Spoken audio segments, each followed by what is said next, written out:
Il y a 50 ans, cette maison a été témoin d'un des plus grands mystères de la science moderne. Un mystère si profond encore aujourd'hui que des milliers de scientifiques pourtant à la pointe de la physique essayent toujours de le résoudre.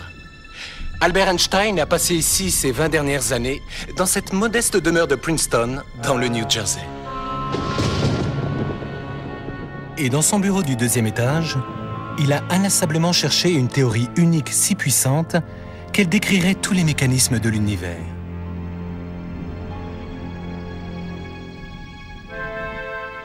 Même à la fin de sa vie, il gardait un carnet à portée de main, s'acharnant à essayer de trouver les équations de ce qui deviendrait un jour la théorie du tout.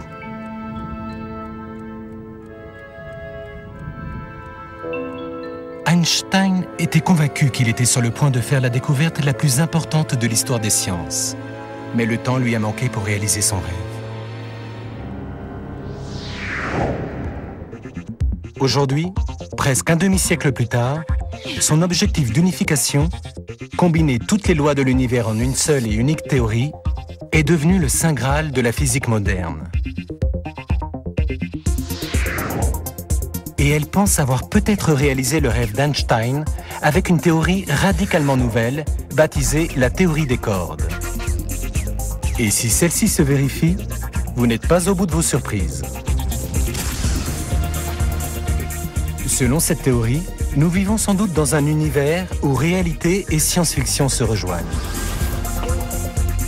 Un univers en 11 dimensions, avec des univers parallèles au coin de la rue. Un univers élégant, composé entièrement de la musique des cordes.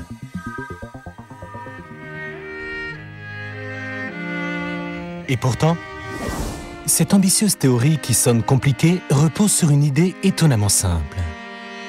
Elle postule que tout dans l'univers, de la plus infime particule à l'étoile la plus lointaine, est fait d'un même ingrédient. Des brins d'énergie vibrants incroyablement petits qu'on appelle des cordes.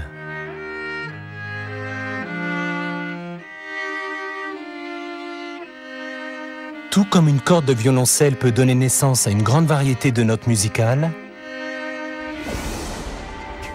les cordes minuscules de notre théorie vibrent selon une multitude de modes différents, constituant ainsi tous les éléments de la nature.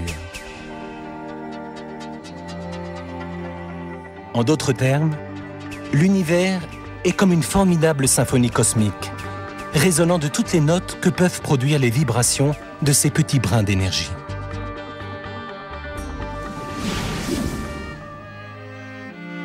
La théorie des cordes n'en est encore qu'à ses balbutiements. Mais elle révèle déjà une image totalement inédite de l'univers, à la fois merveilleuse et insolite. Mais qu'est-ce qui nous permet de penser que nous pouvons comprendre la complexité de l'univers, sans parler de la réduire à une seule théorie du tout? Nous avons R menu moins 1 demi G menu R, tu te souviens de la formule, égale 8 PGT. Menu, ça découle d'une variation de l'action Einstein-Hilbert et on obtient les équations de champ. Et ce terme, tu te souviens bien de son nom? Non. C'est la courbure scalaire. C'est le tenseur de Ricci.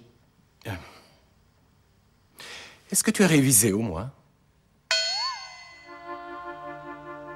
Vous aurez beau vous évertuer, on ne peut pas enseigner la physique à un chien.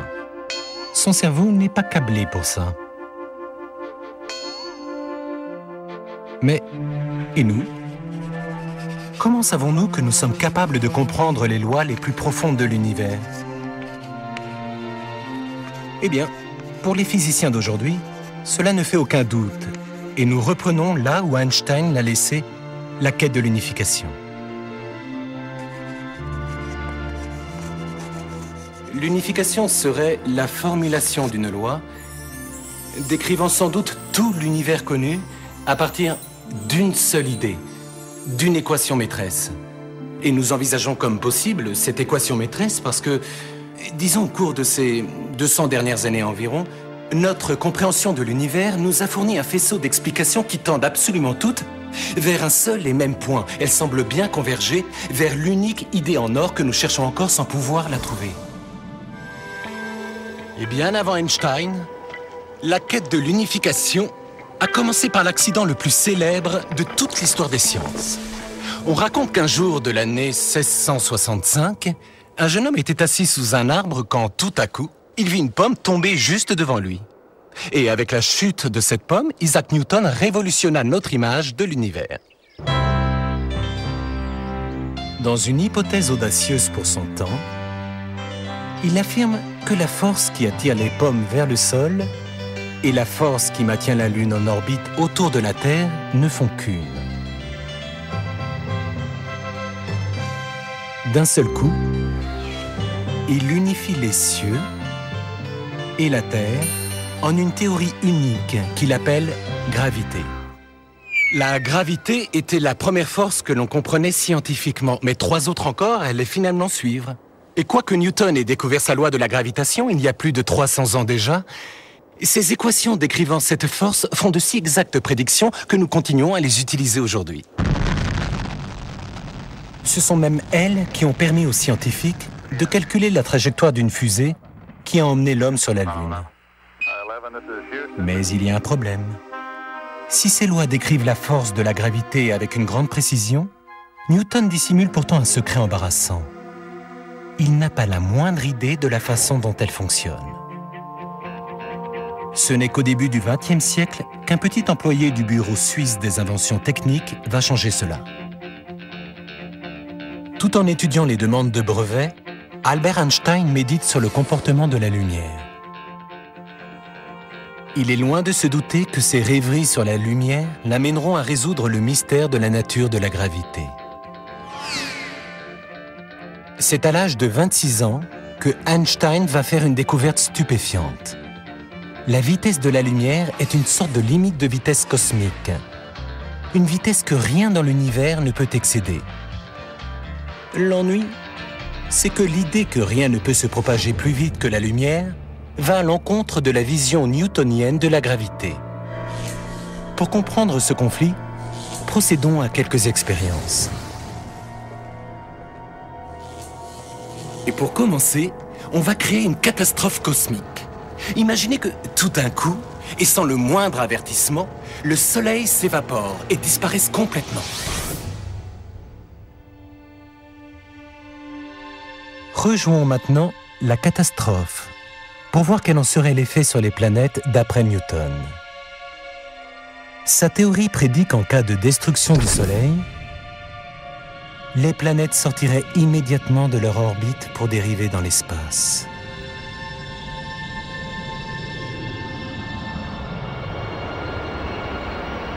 En d'autres termes, Newton envisageait la gravité comme une force agissant instantanément à n'importe quelle distance. Et c'est donc immédiatement qu'on ressentirait l'effet de la destruction du Soleil. Mais Einstein voyait un énorme problème dans la théorie de Newton. Il savait que la lumière ne se propage pas instantanément. Il faut en effet aux rayons du Soleil 8 minutes pour parcourir les 150 millions de kilomètres qui le séparent de la Terre. Et puisqu'il avait montré que rien, pas même la gravité, ne peut voyager plus vite que la lumière, comment la Terre pourrait-elle quitter son orbite avant que l'obscurité résultant de la disparition du Soleil n'ait atteint nos yeux?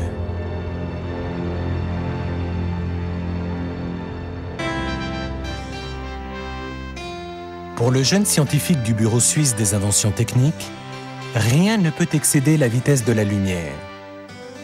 Et la vision newtonienne de la gravité, vieille de 2 siècles et demi, était donc fausse. Si Newton se trompe, pourquoi les planètes ne tombent-elles pas? Car n'oubliez pas que le triomphe des équations de Newton vient du besoin de comprendre les planètes et les étoiles, et d'expliquer en particulier pourquoi les planètes sont en orbite. Or, les équations de Newton permettaient de calculer leur trajectoire. Einstein devait donc résoudre ce dilemme. À l'approche de la trentaine, Einstein doit imaginer une image de l'univers dans laquelle la gravité n'excède pas la limite de vitesse cosmique. Tout en continuant à étudier des brevets le jour, il se lance dans une quête solitaire pour résoudre ce mystère. Et après près de 10 années d'intense remue-ménage, il trouve enfin la réponse dans un nouveau genre d'unification. Einstein a fini par envisager les 3 dimensions de l'espace et la dimension unique du temps comme liées dans un même tissu d'espace-temps.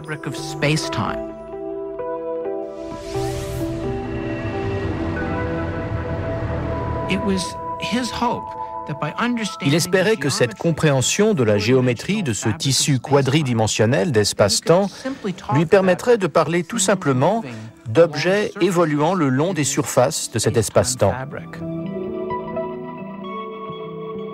Comme la surface d'un trampoline, ce tissu uni est déformé et distendu par des objets lourds tels que les planètes et les étoiles. Et c'est cette déformation ou courbure de l'espace-temps qui crée ce que l'on ressent comme la gravité. Une planète comme la Terre est maintenant en orbite, non parce que le Soleil la contrôle et de façon instantanée s'en empare comme dans la théorie de Newton, mais simplement parce qu'elle suit les courbes du tissu spatial, courbes causées par la présence du Soleil.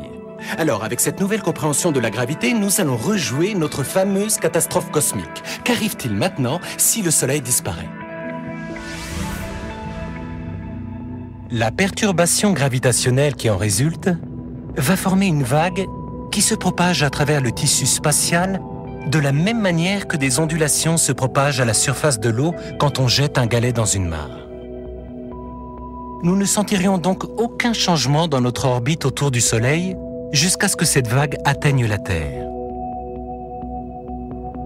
De plus, Einstein calcule que ces ondulations de gravité voyagent exactement à la vitesse de la lumière. Ainsi, avec cette nouvelle approche, Einstein résout le conflit avec Newton de savoir à quelle vitesse la gravité se propage. Et plus important encore, Einstein va donner au monde une nouvelle image de ce qu'est réellement la force de gravitation. Ce sont des courbes et des distorsions dans le tissu même de l'espace et du temps.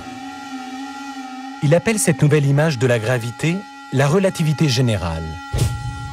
Et en quelques années, Albert Einstein devient une célébrité. Einstein était comme une rockstar à l'époque.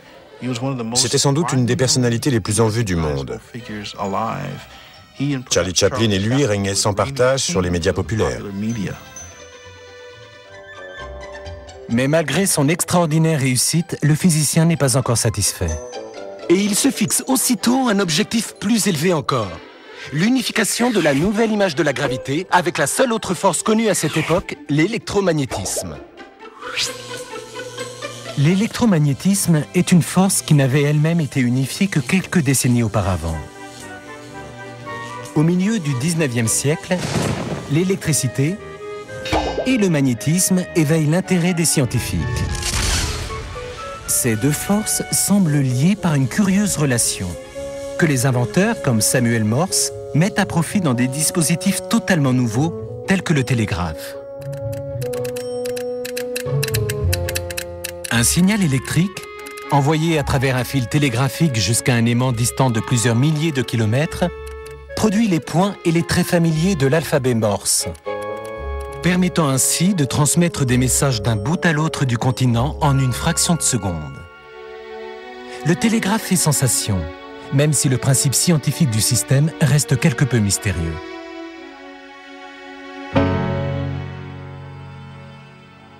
Mais pour un physicien écossais, du nom de James Clerk Maxwell, le lien entre électricité et magnétisme est tellement évident dans la nature qu'il réclame l'unification. Si vous vous êtes déjà trouvé au sommet d'une montagne pendant un orage, vous avez une petite idée de la relation étroite unissant l'électricité et le magnétisme. Quand un flux de particules chargées électriquement circule comme dans le phénomène de la foudre, il crée un champ magnétique, ce que vous pouvez vérifier avec un compas.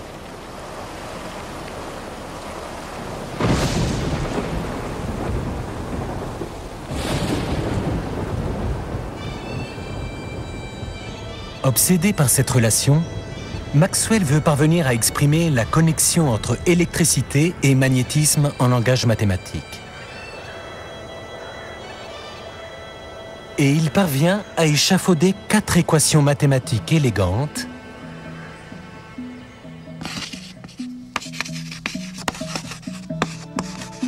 qui unifient l'électricité et le magnétisme en une force unique baptisée électromagnétisme. Tout comme Isaac Newton avant lui, Maxwell permet ainsi à la science de franchir une nouvelle étape vers le décryptage du code secret de l'univers. Ce qui était vraiment remarquable, c'était que ces différents phénomènes soient effectivement connectés. C'est encore un exemple de phénomène divers issu d'un seul matériau, d'un seul principe fondateur. Environ 50 ans après que Maxwell a unifié l'électricité et le magnétisme, Einstein est convaincu que s'il parvient à unifier sa nouvelle théorie de la gravité avec l'électromagnétisme de Maxwell, il sera en mesure de formuler la fameuse équation maîtresse, celle qui peut tout décrire, l'univers tout entier. Einstein pense visiblement qu'il existe un mécanisme grandiose qui régit le fonctionnement de l'univers tout entier. Vous me demandez pourquoi il cherchait l'unification. Je crois que c'est tout simplement parce qu'Einstein fait partie de ces physiciens qui veulent connaître l'esprit de Dieu, voir le tableau dans son ensemble.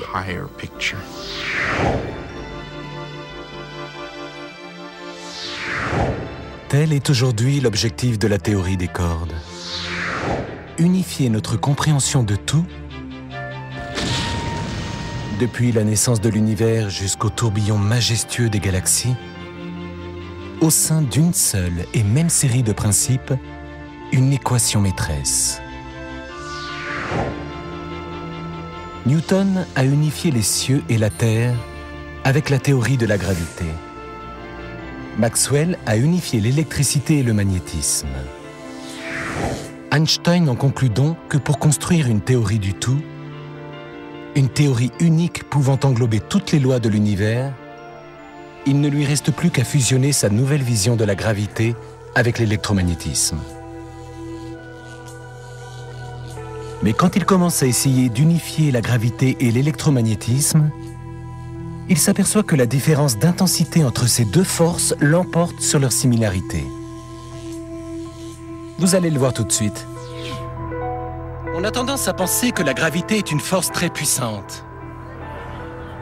Après tout, c'est cette force qui, à cet instant, m'ancre solidement sur ce toit. Mais comparée à l'électromagnétisme, elle est en réalité terriblement faible.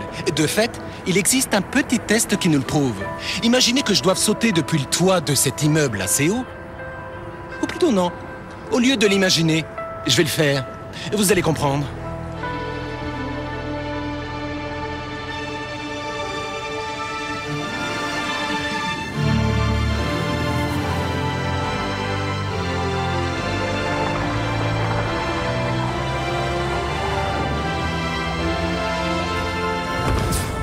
Alors, bien sûr, j'aurais dû normalement m'écraser, mais la véritable question est de savoir qu'est-ce qui m'a empêché de traverser le trottoir et de descendre tout droit jusqu'au centre de la Terre.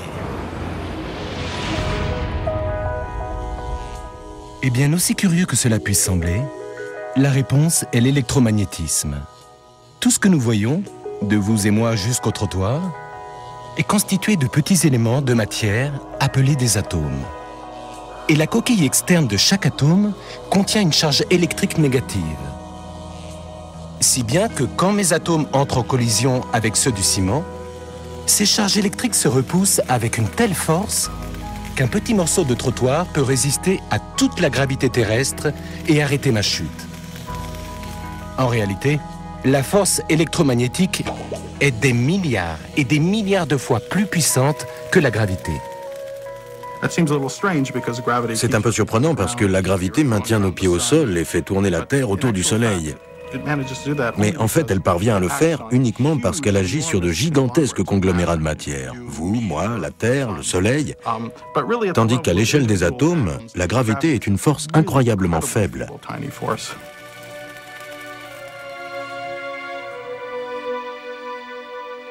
Einstein va donc s'acharner à essayer d'unifier ces deux forces d'intensité considérablement différentes.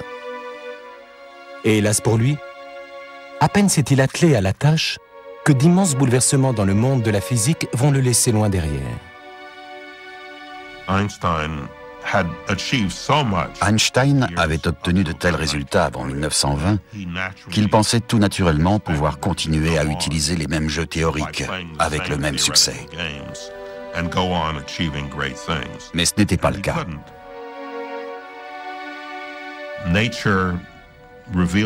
Dans les années 20 et 30, on a découvert la nature sous un autre jour.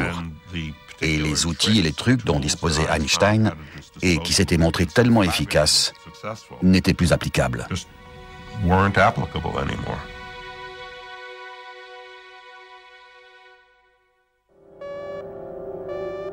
En effet, dans les années 20, un groupe de jeunes scientifiques vole la vedette à Einstein avec une manière nouvelle et très excentrique de penser la physique.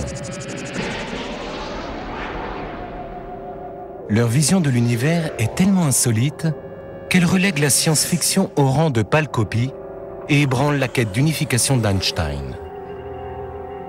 Unification. Unification. Conduits par le physicien danois Niels Bohr, ces scientifiques découvrent une facette entièrement nouvelle de l'univers. Les atomes, longtemps considérés comme les plus petits éléments de la nature, s'avèrent constitués de particules encore plus petites. Le noyau désormais familier de protons et de neutrons, autour duquel gravitent des électrons. Or, les théories d'Einstein et de Maxwell ne peuvent expliquer la façon bizarre dont ces petits bouts de matière interagissent les uns avec les autres à l'intérieur de l'atome. Il y avait un grand mystère autour de ça. Tout ce qui arrivait au noyau, tandis qu'on commençait à disséquer l'atome de différentes manières. Et les vieilles théories étaient totalement impuissantes à l'expliquer. La gravité ne s'appliquait pas, elle était beaucoup trop faible, et l'électricité et le magnétisme ne suffisaient pas.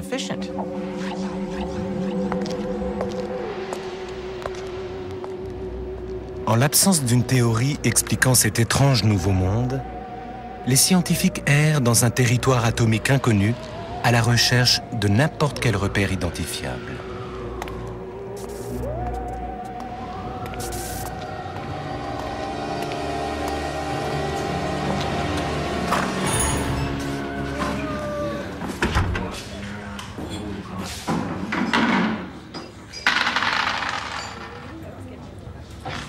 Et puis, vers la fin des années 20, tout cela va changer. C'est une période où les physiciens développent une nouvelle théorie appelée la mécanique quantique. Une théorie capable de décrire le monde microscopique avec beaucoup de succès. Mais voilà le problème. La mécanique quantique est une théorie radicale qui va soudain complètement pulvériser nos précédentes façons de considérer l'univers. Les théories d'Einstein présupposent un univers organisé et prévisible. Mais Niels Bohr n'est pas d'accord. Ses collègues et lui proclament qu'à l'échelle des atomes et des particules, le monde est un jeu de hasard. Au niveau atomique ou quantique, c'est le règne de l'incertitude. Le mieux qu'on puisse faire, d'après la mécanique quantique, c'est de prédire les chances ou probabilités d'avoir un résultat plutôt qu'un autre. Et cette idée singulière, merci, donne naissance à une vision inédite et troublante de la réalité.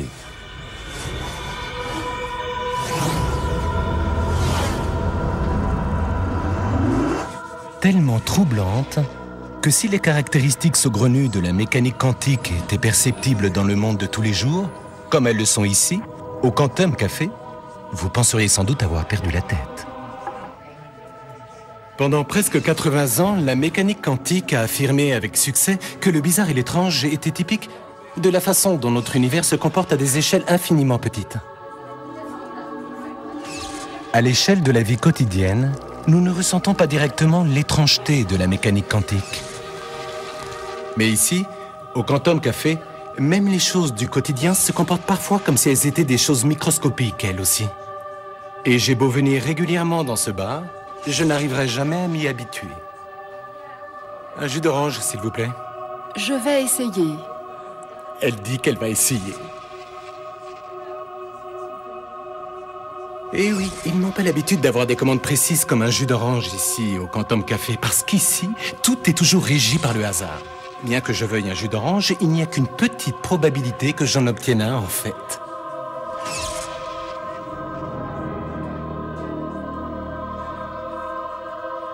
Et il n'y a pas de raison d'être déçu du fait qu'on ait un résultat ou bien un autre, parce que la mécanique quantique suggère que chacune des possibilités, telles que d'avoir un jus d'orange de couleur jaune ou peut-être un rouge, peuvent parfaitement se produire. En fait, elles peuvent très bien se produire dans des univers parallèles aux nôtres, des univers qui semblent réels à leurs habitants, autant que notre univers nous semble réel. S'il y a 1000 possibilités et que la mécanique quantique ne peut pas dire avec certitude laquelle ce sera, alors les 1000 se réaliseront. Vous pouvez rire et dire c'est forcément faux. Mais il y a beaucoup d'autres choses en physique qui semblaient fausses à l'époque où on les a trouvées et qui ne l'étaient pas. Il faut être prudent avant de dire c'est forcément faux. Et même dans notre propre univers, pour la mécanique quantique, il y a une chance que des choses qu'on pense habituellement impossibles puissent en fait se produire. Ainsi, il existe une possibilité que des particules traversent un mur ou une barrière que vous et moi considérons comme impénétrable. Il y a même une chance que j'arrive à passer à travers un élément solide comme un mur. Et cela dit, tous les calculs quantiques nous montrent bien que la probabilité qu'une chose pareille se produise dans le monde de tous les jours est tellement mince que je devrais continuer à foncer encore dans ce mur pendant presque une éternité pour avoir une chance raisonnable d'y arriver.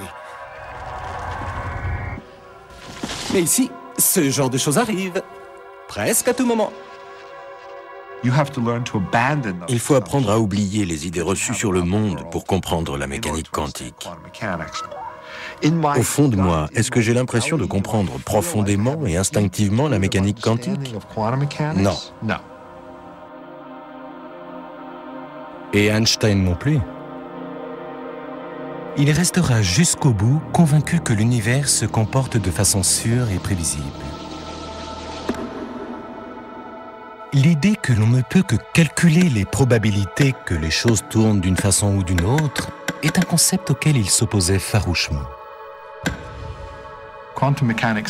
La mécanique quantique affirme que l'on ne peut pas connaître avec certitude l'issue d'une expérience. On ne peut qu'assigner une certaine probabilité au résultat de chaque expérience. Et ça déplaisait profondément à Einstein. Il disait « Dieu ne joue pas au dé ». Et pourtant, les unes après les autres, les expériences montrent qu'Einstein a tort et que la mécanique quantique décrit effectivement le fonctionnement du monde à l'échelle subatomique. La mécanique quantique n'est donc pas un luxe, quelque chose dont on peut se passer. Pourquoi l'eau est-elle comme elle est?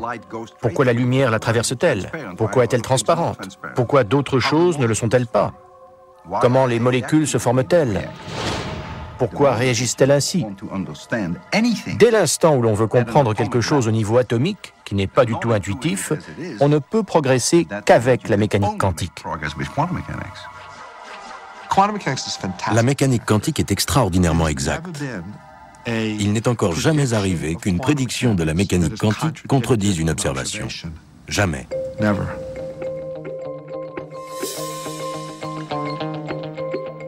Au début des années 30, la quête d'unification d'Einstein piétine, tandis que la mécanique quantique dévoile les secrets de l'atome.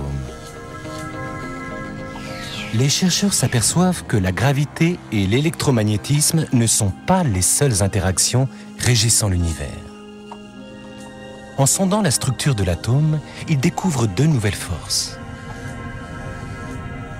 La première, l'interaction forte, agit comme une superglue. Elle maintient le noyau de chaque atome en liant les protons aux neutrons. Et la seconde, l'interaction faible, permet aux neutrons de se transformer en protons tout en émettant des radiations. À l'échelle quantique, l'interaction qui nous est la plus familière, la gravité, est totalement éclipsée par l'électromagnétisme et ses deux nouvelles forces.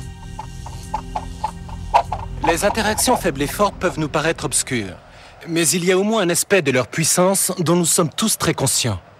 À exactement 5h29, le matin du 16 juillet de l'année 1945, cette puissance fut révélée par un acte qui allait changer le cours de l'histoire. Au beau milieu du désert du Nouveau-Mexique, au sommet d'une tour s'élevant à peu près à, disons 30 mètres au-dessus de la pointe de ce monument, la toute première bombe atomique était activée. Cette bombe ne fait que 1,50 m de large, mais elle renferme une puissance équivalente à environ 20 000 tonnes de TNT.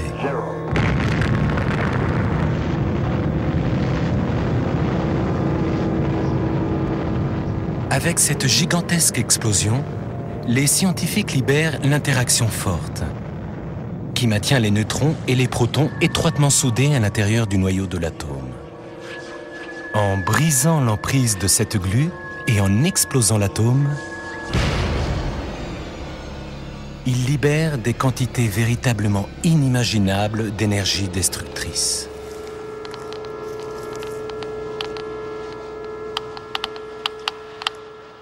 On peut encore détecter les traces de cette explosion grâce à l'autre force nucléaire, l'interaction faible, parce qu'elle est responsable de la radioactivité. Et aujourd'hui, plus de 50 ans plus tard, les niveaux de radiation par ici sont encore à peu près 10 fois supérieurs à la normale. Alors, même si comparé aux forces électromagnétiques ou bien la gravité, les forces nucléaires agissent à une échelle qui semble minuscule, leur impact sur la vie quotidienne est tout aussi considérable.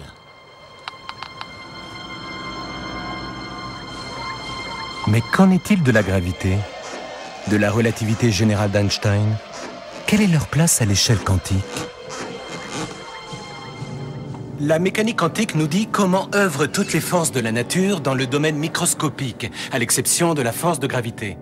Absolument personne n'arrivait à comprendre comment la gravité opère quand on descend à la taille des atomes et des particules subatomiques.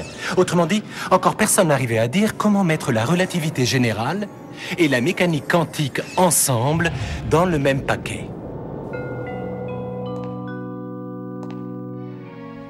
On obtient comme réponse que les probabilités de l'événement sont infinies.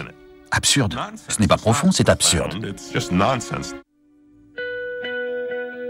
En 1933, après avoir fui l'Allemagne nazie, Einstein s'installe à Princeton, New Jersey.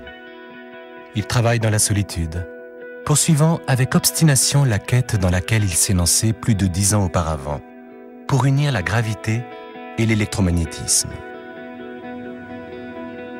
Les journaux annoncent régulièrement qu'il est sur le point de réussir. Mais la plupart de ses collègues sont persuadés qu'il fait fausse route et que son âge d'or est déjà derrière lui. Quand la communauté des physiciens théoriques commence à étudier l'atome, Einstein reste totalement en dehors. D'une certaine façon, il choisit délibérément de ne pas s'intéresser aux résultats de ses expériences. Ce qui veut dire que les lois de la mécanique quantique n'ont aucune place dans ses recherches ultérieures. On le considère comme un vieillard sympathique et hésitant qui a mené une révolution, mais s'est ensuite laissé distancer.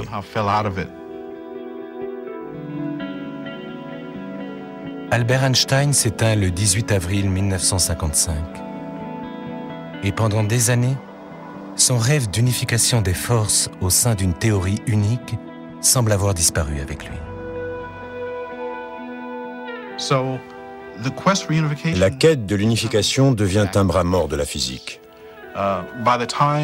Au moment de la mort d'Einstein, dans les années 50, il n'y a presque plus aucun physicien sérieux engagé dans cette quête.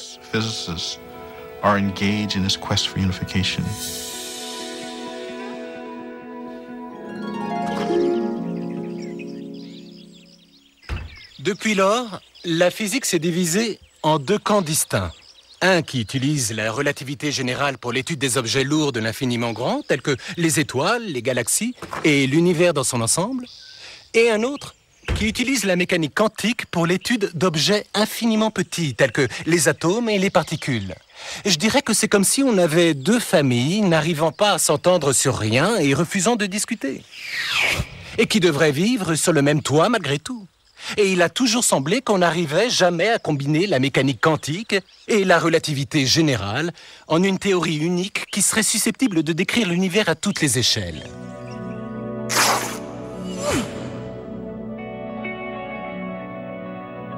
Tout ça n'empêche pourtant pas notre compréhension de l'univers de progresser énormément. Mais il y a un obstacle. Il existe des facettes étranges du cosmos qui ne pourront jamais être entièrement comprises tant que nous n'aurons pas trouvé une théorie unifiée. Et ce n'est nulle part plus évident que dans les profondeurs d'un trou noir. C'est un astronome allemand, Karl Schwarzschild, qui définit le premier ce qu'on appelle aujourd'hui les trous noirs en 1916. Alors qu'il est au front pendant la Première Guerre mondiale, il propose une façon nouvelle et surprenante de résoudre les équations de la relativité générale d'Einstein. Entre deux calculs de trajectoire d'artillerie, Schwarzschild s'aperçoit qu'une énorme quantité de masse, comme celle d'une étoile très dense, concentrée dans une petite zone, déformerait tant le tissu de l'espace-temps que rien, pas même la lumière, ne pourrait échapper à son champ gravitationnel. Pendant plusieurs dizaines d'années, les physiciens ont douté que les calculs de l'allemand soient plus qu'une simple théorie. Mais aujourd'hui, les satellites télescopes qui sondent l'espace découvrent des régions avec un gigantesque champ gravitationnel que la plupart des scientifiques considèrent comme des trous noirs. La théorie de Schwarzschild semble être devenue réalité. Mais alors, une question se pose. Si l'on essaye de comprendre ce qui se passe dans les profondeurs d'un trou noir, où une étoile tout entière est compressée en un point minuscule, faut-il faire appel à la relativité générale, parce que l'étoile est incroyablement lourde, ou à la mécanique quantique, parce qu'elle est minuscule? Tout le problème est là. Le centre d'un trou noir étant à la fois petit et lourd, on ne peut éviter d'utiliser les deux théories en même temps. Mais quand on essaye de réunir les deux théories dans le domaine des trous noirs, elles se heurtent et tout s'effondre. Leurs prédictions sont incohérentes. Or, l'univers n'est pas incohérent, il faut bien qu'il ait un sens. Aujourd'hui, avec la théorie des cordes, nous avons peut-être trouvé un moyen d'unir notre théorie de l'infiniment grand et notre théorie de l'infiniment petit pour donner un sens à l'univers à toutes les échelles et en tout lieu. Plutôt qu'une multitude de particules minuscules, la théorie des cordes affirme que tout dans l'univers, toutes les forces et toute la matière, se composent d'un seul ingrédient, de minuscules brins d'énergie vibrants que l'on appelle des cordes. Une corde peut frétiller de beaucoup de manières différentes, ce qui n'est pas le cas d'un point. Et ces différentes manières de frétiller correspondent aux différents types de particules élémentaires. C'est comme une corde de violoncelle. Elle peut vibrer exactement comme une corde de violoncelle. Chaque note décrit en quelque sorte une particule différente. Elle a donc un pouvoir d'unification extraordinaire. Elle unifie notre compréhension de toutes ces particules. En fait, la théorie des cordes nous fait une sorte de promesse, celle de pouvoir comprendre des questions qu'on n'envisageait même pas comme des questions scientifiques. Comment l'univers a commencé et pourquoi est-il ce qu'il est, au niveau le plus fondamental. L'idée qu'une théorie scientifique qu'on a déjà entre les mains puisse répondre aux questions les plus basiques est extrêmement séduisante. Mais cette séduisante théorie est sujette à controverse. Si elles existent, les cordes sont si petites qu'il y a peu d'espoir de jamais en voir une. Si la théorie des cordes ne parvient pas à fournir une prédiction vérifiable, alors il ne faut pas y croire. D'un autre côté, il y a là une sorte d'élégance. Et étant donné l'histoire de l'évolution de la physique théorique jusqu'ici, il est tout à fait concevable qu'une partie, sinon l'ensemble de ces idées, finissent par s'avérer correctes. Je pense que d'ici 100 ans, cette période qui a vu certains des jeunes physiciens théoriques les plus brillants plancher sur la théorie des cordes restera comme un âge héroïque, pendant lequel des théoriciens auront réussi à développer une théorie unifiée de tous les phénomènes de la nature. D'un autre côté, elle peut aussi rester comme un échec tragique. Moi, je parierais plutôt sur la première solution. Mais il faudra me reposer la question d'ici une centaine d'années.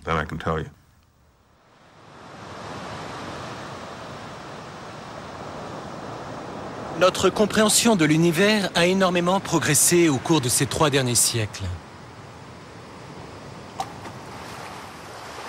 Imaginez plutôt. Isaac Newton, qui était sans doute le plus grand scientifique de tous les temps, a un jour dit la chose suivante.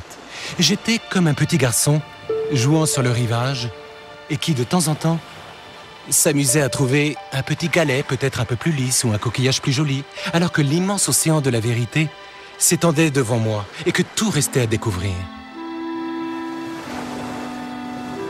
Et pourtant, 250 ans plus tard, Albert Einstein, qui fut le véritable successeur de Newton, a quand même pu suggérer sérieusement que ce vaste océan, toutes les lois de la nature se réduisaient peut-être à quelques idées fondamentales exprimées par une poignée de symboles mathématiques.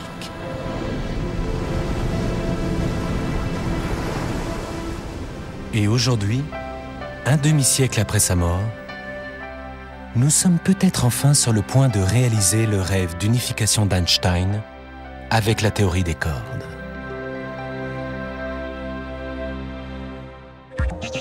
Mais d'où vient cette nouvelle théorie étrange et audacieuse?